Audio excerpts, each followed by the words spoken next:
जमीन खरेदी विक्री किंवा हस्तांतरण करताना बघायची अजून एक महत्वाची गोष्ट म्हणजे जमिनीचा धारणाधिकार.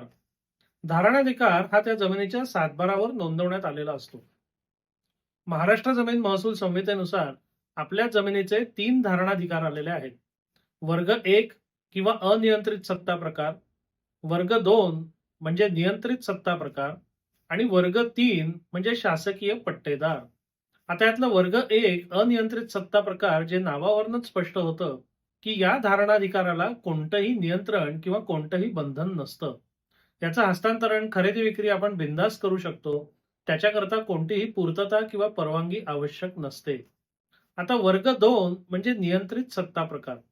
याच्या सुद्धा नावावरूनच हे स्पष्ट होतं की या धारणाधिकारावर काहीतरी नियंत्रण, काहीतरी बंधन आहे. जर सातबारावर वर्ग 2 किंवा नवीन शर्त असं काही लिहिलेलं असेल, तर याचा अर्थ त्या जमिनीचं हस्तांतरण करायला कोणतं तरी नियंत्रण, कोणतं तरी बंधन आहे. थेटपणे आपल्याला त्याचं हस्तांतरण करता येत नाही. तर ज्या प्रकारचा तो वर्ग 2 किंवा नवीन शर्त असेल, त्या अनुषंगाने आपल्याला त्या गोष्टींची पूर्तता किंवा पूर्व परवानगी करावी लागते, आणावी लागते आणि त्याच्यानंतर आपण त्याचं हस्तांतरण वगैरे करू शकतो. आता वर्ग 3 म्हणजे शासकीय पट्टेदार म्हणजे नक्की कोण?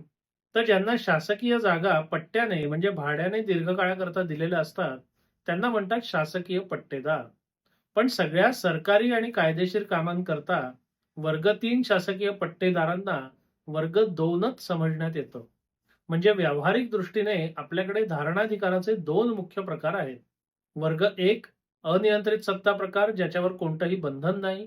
वर्ग 2 नियंत्रित सत्ता प्रकार ज्याच्यावर कसलं तरी बंधन, कसलं तरी नियंत्रण आहे.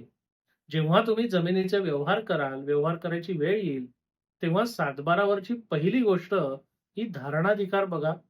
त्याच्यावरनं तुम्हाला तुमच्या व्यवहाराच्या पुढच्या टप्प्यांचं पटकन आकलन होईल किंवा हा व्यवहार पुढे न्यायचा का नाही न्यायचा याचा सुद्धा निर्णय तुम्ही चटकन घेऊ शकाल.